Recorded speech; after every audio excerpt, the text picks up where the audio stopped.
Nelsonės širdis daužėsi nesuvaldomai, kai griausmingas lavinos garsas sukėlė nerimo bangą jos kūne. Turėdama tik slides, kad paspruktų, Nelsonė darė viską, kad išsisuktų nuo sniego bangos, kuri su kiekviena sekunde artėjo vis arčiau. Tada, staiga, Nelsonė dingo iš savo partnerio akiračio, pranykdama baltumo jūroje ant galingų Manaslų kalno viršūnių. Drebėdamas iš baimės, Jimas Morrisonas šaukė savo gyvenimo partnerę, bet nesulaukė jokio atsakymo. Jis paniškai ieškojo stačios šlaito pusės, kur ji buvo dingusi, bet nerado jokių jos pėdsekų. Kaip tokia siaubinga nelaimė galėjo nutikti moteriai, turinčiai tiek daug patirties ir pasirengimo panašiuose kalnuose? Ir kokie įvykiai lėmė Nelsono siaubingą dingimą? Nuo kopimo į vieną aukščiausių pasaulio kalnų iki dingimo akimirksnių. Šiandien papasakosiu širdį draskančią Hillary Nelsonos istoriją. Sveiki atvykę į Extreme. Hillary Nelsona gimė 1972 m. gruodžio 13 d. Sietle, kur pradėjo slidinėti būdama vos 3 metų. Greitai pamėgusi šią sporto šaką, ji naudojo tai kaip motyvaciją, kuri vedė ją keliu tapti viena garsiausių savo kartos nuotykių ieškotojų. Nelsona keletą metų studijavo Colorado Colledge Colorado Springse, prieš padegdama gyvenimą Jungtinėse valstijose ir persikeldama į Prancūziją, atsiduoti savo aistrai.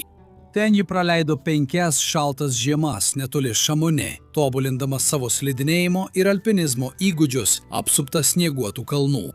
Šis laikas toli nuo namų padarė stebuklus ambicingai slidininkai ir 1996 metais ji tapo Europos moterų ekstremalaus slidinėjimo čempionė. Po kurio laiko Nelson nusprendė pereiti į drąsųjį alpinizmo pasaulį. Netrukus ji pelnė pasaulinį pripažinimą už savo nusileidimus vienose sudėtingiausių pasaulio vietovių. Iki 1999 metų Nelson buvo sudaręs pelningą rėmimo sutartį su pasaulyje garsiu prekės ženklu The North Face. Tai atvėrė daug galimybių nuotykių ieškotojai ir ji buvo supažindinta su keliomis įmonėmis, kurios suteikė jai finansavimą dalyvauti keliose aukšto lygio ekspedicijose. Jos gebėjimas derinti slidinėjimą su kopimu išskyrė ją iš daugelio kitų nuotykių ieškotojų. Ji dažnai leisdavosi nuo sudėtingiausių pasaulio viršūnių slidėmis. Netrukus ji pradėjo mušti rekordus ir tapo pirmąją moterimi sėkmingai nusileidusią nuo tokių kalnų viršūnių kaip Denalis, Kojų ir Makalula Kulvaras savo patikimomis slidėmis. Tačiau vienas įsimintiniausių jos pasiekimų įvyko 2012 m. gegužę, kai ji tapo pirmąją moterimi per 24 valandas sėkmingai įkopusią į Everesto ir Locės viršūnes. Tačiau ji tuo neapsiribojo. Vėlesniais metais Nelson toliau gerino rekordus, tapdama pirmuoju žmogumi 2017 metais sėkmingai nusileidusiu slidėmis nuo Papsuros viršūnės Indijoje. Vėliau ji pakartojo tai Dreamline trasoje, stačiame paslėptame nusileidime slidėmis nuo Locės kalno Nepale 2018 metais. Tačiau 2022 metais jos nuotykių kupina 50-metė dvasia vėl patraukė ją į Nepalą, kur ji ruošėsi priimti vieną sunkiausių savo iššūkių. Kartu su savo partneriu Jimu Morrisonu pora planavo nusileisti slidėmis nuo tikrosios Manaslų viršūnės, kalno, kuris iškyla net iki 8163 metrų aukščio. Nepalas, esantis Pietų Azijoje, garsėja įvairiomis ir jaudinančiomis kopimo bei žygių galimybėmis. Nepalas yra kiekvieno alpinisto svajonė. Kiekvieną mėnesį tūkstančiai turistų keliauja į šalį, tikėdamiesi įveikti kai kuriuos garsiausius pasaulio maršrutus, įskaitant Everesto bazinės stovyklos žygį, Anapurnos žiedą ir Manaslų žiedą. Nelson ir jos partneris buvo pasiryžę kopti į Manaslų, unikaliam kalnui, įsikūrusiam tarp Mansiri Haimal, Nepalo Himalajų dalyje. Manaslų yra 8. pagal aukštį kalnas pasaulyje ir garsėja sudėtingu reljefu, paslėptomis plyšiais bei nenuspėjamomis oro sąlygomis. Jo pavadinimas sanskrito kalba reiškia dvasios kalnas. Tačiau tarptautinė nuotykių ieškotojų bendruomenė Manaslų vadina kur kas grėsmingesniu vardu – kalnų žudiku, maža stotelė šiame chaoso traukinyje. Jei norite daugiau neapkarpytų, necenzuruotų istorijų, kurių negalime parodyti čia, prisijunkite prie Extreme Patreon platformoje. Susitiksime tikrajame Extreme. Pavadinimas Kalnas žudikas kilo dėl didelio mirtingumo, net iki 90 žmonių žuvo bandydami įkopti į šią sudėtingą viršūnę. Tie, kurie išdrįsta bandyti, gali susidurti su nenuspėjamomis ir atšiauriomis oro sąlygomis, kurios gali kilti beveik akimirksniu, sukeldamos daugybę pavojų, įskaitant lavinas. Taigi, nors techniškai įkopti į šį kalną nėra taip sunku kaip į Everestą, daugelis alpinistų mano, kad pasiekti viršūnę yra sudėtingiau, nes nelaimės tyko kiekviename žingsnyje. Nepaisant savo patirties ir reputacijos kaip vienos geriausių šiuolaikinių alpinisčių, Nelson kruopščiai planavo tiek įkopimą į šio kalno viršūnę, tiek nusileidimą. Leistis nuo kalno slidėmis laikoma daug sudėtingesniu už tradicinį kopimą pėsčiomis ar paprastą slidinėjimą lygioje vietovėje. Tai susijęs su didesnė kritimų ir traumų rizika. Tai fiziškai daug sunkiau, o viena dažnai pamirštama rizika yra vadinamoji viršūnės karštinė, kai žmonės dažnai peržengia savo galimybių ribas ir patenka į pavojų. Vis dėlto Nelson puikiai suvokė visus pavojus, su kuriais susidurdavo kiekvieną kartą išvykdama nuo viršūnės ir buvo pasirengusi juos priimti ramiai. 2022 metų rudenį ji ir Morrisonas atvyko į Nepalą pradėti liūdnai pagarsėjusio Manaslu kopimo. Jiems į kalną vadovaus Shangri-La Nepal Trek, alpinistų kompanija, turinti didelę patirtį vedant grupes į Manaslu viršūnę. Vengdami negailestingo žiemos laikotarpio, jų ekspedicija prasidėjo kaip ir dauguma kitų. Jie sėkmingai atvyko į bazinę stovyklą ir rugsėjo viduryje čia praleido šiek tiek laiko, kad tinkamai aklimatizuotųsi prie naujos aplinkos, kurioje atsidūrė. Ši adaptacija paprastai apima keletą ryškių fiziologinių pokyčių, tokių kaip kvėpavimo ritmo pasikeitimas ir padidėjusi raudonųjų kraujo kūnelių gamyba. Abu skirti padėti organizmui funkcionuoti esant mažesniam deguonies kiekiui. Nors tai buvo įprasta Nelsonams, jie nesitikėjo ypač sudėtingų oro sąlygų kalnuose. Nuo bazinės stovyklos komanda kils į dar 4 stovyklas, kol galiausiai pasieks viršūnę. Perėjimas tarp stovyklų užtrukdavo maždaug dieną, nes jos skiriasi tiek reljefo sudėtingumu, tiek atstumu. Didžiąją ekspedicijos dalį juos lydėjo nuolatinis snygis, kas šiuo metu laiku buvo neįprasta. Jiems toliau aklimatizuojantis bazinėje stovykloje, orai beveik negerėjo, o sniegas vis krito. Tiek, kad kitos ekspedicijos nusprendė pasitraukti. Tačiau Nelsonas ir Morrisonas nelabai kreipė dėmesį į prastus orus ir nusprendė tęsti žygį. Iki rugsėjo pabaigos Manaslu kalne jau 15 dienų iš eilės snigo. Daugelis tuo metu kalne buvusių liudininkų teigė, kad sniego prie mirties zonos buvo iki 4 ar 5 pėdų gylio. Tai terminas, reiškiantis kalnų aukščio sritis, kuriuose deguonies slėgis yra per žemas, kad žmogus galėtų išgyventi ilgesnį laiką. Sąlygos iki rugsėjo pabaigos nepagerėjo, tačiau Nelsonas ir Morrisonas manė, kad yra pakankamai saugu tęsti savo kelionę. Galbūt jie net manė, kad kuo daugiau snigs, tuo geresnė bus slidinėjimo patirtis. Kadangi šį sezoną palankus laikotarpis kopti į viršūnę truko mažiau nei kelias dienas, pora ir jų komanda nusprendė atlikti paskutinius pasiruošimus, reikalingus pasiekti Manaslu viršūnę. Kadangi keliose stovyklose yra belaidis internetas, Nelson nuolat informavo savo sekėjus socialiniuose tinkluose, paskelbdama įrašą rugsėjo pabaigoje. Dži aprašė savo patirtį ir parašė: sulenkusi nugarą ir nuleidusi galvą, Manaslu nesijaučiau tokia tvirta kaip ankstesnėse kelionėse į retą aukštųjų Himalajų orą. Pastarosios savaitės išbandė mano ištvermę naujais būdais. Jie atskleidė, kad jos komanda anksčiau bandė pakilti iš 3 stovyklos į 4, bet nusprendė, kad tai per daug pavojinga, pridurdama: man sunku rasti ramybę ir įkvėpimą kalne, kai jis nuolat paskendęs rūke. Tada komanda buvo priversta nusileisti slidėmis iš 3 stovyklos, nes sąlygos vis blogėjo, žinodama, kad artimiausiomis dienomis jiems teks nešti slidės visą kelią atgal į kalną. Galiausiai oras pakankamai pagerėjo, kad komanda galėtų pasiekti 4 stovyklą ir pagaliau ankstyvomis rugsėjo 26 valandomis, kai nakties dangų nušvietė dalinis mėnulio švytėjimas, jie pradėjo judėti už bazinės stovyklos ribų ir kopti į kalną. Kol oras ir toliau slėgė alpinistus, jie lėtai judėjo pirmyn kopdami į aukštą viršūnę. Pradiniai žygio į viršūnę etapai paprastai veikiami su minimaliu inventoriumi, tačiau lėtai kopdami į Manaslu viršūnę, jie buvo priversti panaudoti visus savo įgūdžius, nes su kiekvienu aukščio metru kopimas darėsi vis sunkesnis ir reikalavo vis daugiau pastangų. Sniegas ir stipresni nei įprasta vėjai toliau kankino Nelsoną ir visą komandą. Pasiekus tam tikrą ribą, reljefas tapo gerokai sunkiau įveikiamas ir jie buvo priversti naudotis pritvirtintomis virvėmis, kad galėtų kopti stačiomis šlaitais. Įveikus netikrąją viršūnę, Nelsonui finišas jau buvo matomas ir jie buvo mažiau nei už 70 metrų nuo aukščiausio Manaslu taško. Tačiau pirmiausia jiems reikėjo įveikti paskutinę kliūtį – aštrią karnizuotą sniego keterą, kuri kėlė nemažai pavojų komandai. Norėdami užtikrinti saugumą, jie vėl naudos pritvirtintas virves, kurios alpinistams tarnaus ir kaip gyvybės linija, ir kaip kopėčios. Galiausiai, apie 10:42 ryto, šeštadienį, 2022 m. rugsėjo 26 d. Nelson ir jos partneris Morrisonas sėkmingai pasiekė Manaslu kalno viršūnę. Porą tikriausiai užplūdo džiaugsmo akimirką, kai jie pradėjo leistis žemyn į Nepalą iš daugiau nei 8100 metrų virš jūros lygio. Jie trumpam sustojo ir viską apžvelgė. Tačiau oras jiems nebuvo palankus, todėl jie buvo priversti tęsti savo kelionę. Dabar atėjo tikrasis iššūkis – nusileisti nuo kalnų slidėmis. Nelsonas ir Morrisonas greitai pasikeitė įrangą ir netrukus po to, kai pasiekė viršūnę, jie jau leidosi žemyn. Tačiau čia mūsų istorija pasuka tragiška linkme. Pasak liudininkų, įskaitant jų ekspedicijos organizatorių Džaboną Gimirijoną, Morrisonas leidosi kalnu pirmas, o Nelsonas sekė iš paskos nedideliu atstumu.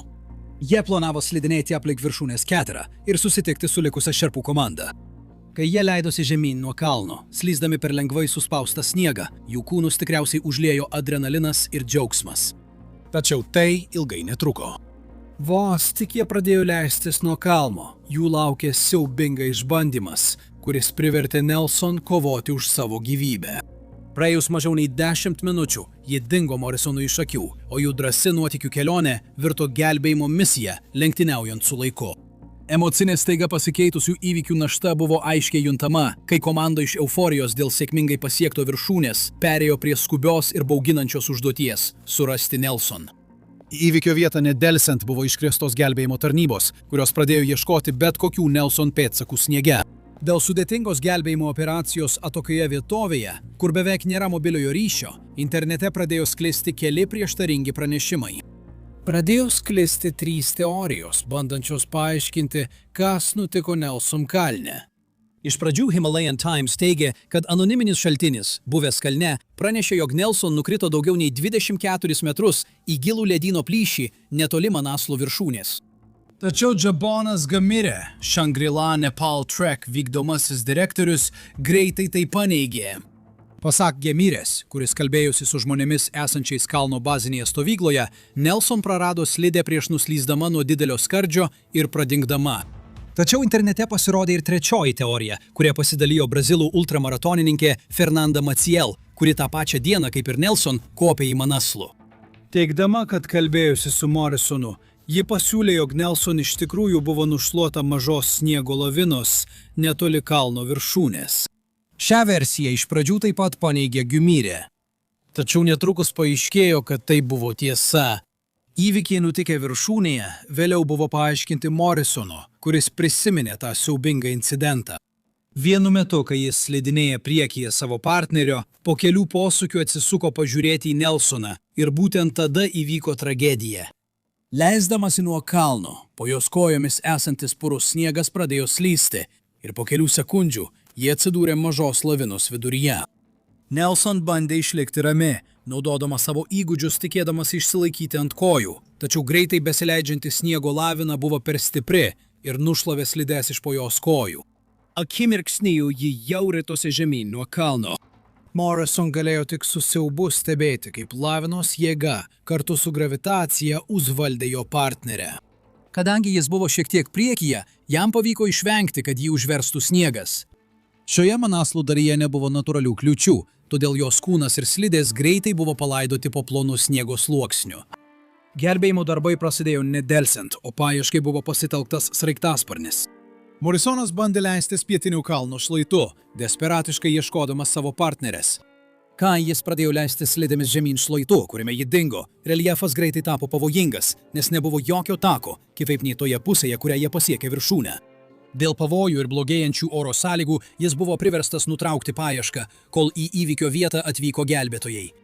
Gelbėtojų komandos paieškos pastangas apsunkino dar viena pražūtinga sniego lavina, įvykusi kalne beveik 23 000 pėdų aukštyje virš jūros lygio, nusinešusi šerpos gyvybę ir sužeidusi daugelį alpinistų. Blogas matomumas ir blogėjantis oras beveik neįmanomų pavertė Nelson paiešką, o jos išgyvenimo galimybės su kiekviena valanda vis mažėjo. Kai naktis apgobė kalną, paieškos ir gelbėjimo operacija buvo priversta padaryti pertrauką iki aušros. Dėl oro sąlygų priverstas palikti savo partnerę, Morrisonas saugiai nusileido slidėmis atgal į bazinę stovyklą pirmadienio vakarą, tikėdamasis, kad jo partnerė kažkaip išgyveno kritimą ir rado prieglobstį. Kitą rytą, apie 7 val. Ryto, Morrisonas įlipo į sraigtasparnį ir jie išnaršė pietinį viršukalnės šlaitą, tikėdamiesi rasti bent kokių nors Nelsonės pėdsakų. Tačiau ir vėl jie grįžo tuščiomis rankomis. Vėliau tą pačią dieną kitas sraigtasparnis aptiko keletą daiktų, panašių į drabužius ir net slides, maždaug 21 000 pėdų aukštyje, virš jūros lygio. Tačiau vėlgi, atšiaurios oro sąlygos neleido išsamiau ištirti įrodymų ir jie buvo priversti dar kartą pasitraukti, kol sąlygos pagerės. Per savo desperatiškas pastangas apieškoti didžiulį kalną, Morrisonas ir gelbėjimo komandos susidūrė su daugybė vėlavimų ir sunkiai gavo skrydžių leidimus reikalingus operacijoms Manaslų saugomoje teritorijoje. Galiausiai rugsėjo 28 dieną oras leido sraigtasparniui grįžti į vietą, kur anksčiau buvo pastebėtos slidės. Morrisonas kartu su 2 šerpais lėtai artėjo prie vietos. Artėjant vis arčiau, jį apėmė slogus jausmas skrandyje ir jis giliai viduje suprato, kad gali tekti susidurti su blogiausiu scenariumi, kurį tikriausiai pats neigė. Tada Morrisonas išvydo vaizdą, kurio ne vienas žmogus neturėtų matyti. Pietinėje Manaslų šlaito pusėje Nelsono negyvas kūnas gulėjo įšalęs lede. Skausmo ir liūdesio prislėgtas Morrisonas pravirko, žiūrėdamas į savo mirusį partnerį. Tai ką jie tikėjosi būsiant paieškos ir gelbėjimo operacija, dabar virto palaikų paėmimo operacija. Prisimindamas šio įvykio siaubą, Morrisonas atskleidė, kad buvo priverstas iškasti savo partnerio palaikus iš sniego ir ledo, o tai mažai komandai užtruko beveik 2 valandas. Iš čia jie nugabeno Nelsono kūną trumpą atstumą aukštyn kalnu, iki vietos, iš kurios jos palaikai galėjo būti sraigtasparniu, parskraidinti atgal į Katmandu. Nuoširdžiame įraše socialiniuose tinkluose Morrisonas pagerbė savo gyvenimo partnerę. Galiausiai jis parašė, mano netektis yra neapsakoma ir dabar aš susitelkęs į jos vaikus ir jų tolimesnius žingsnius. Dabar jos energija ves mūsų sielas.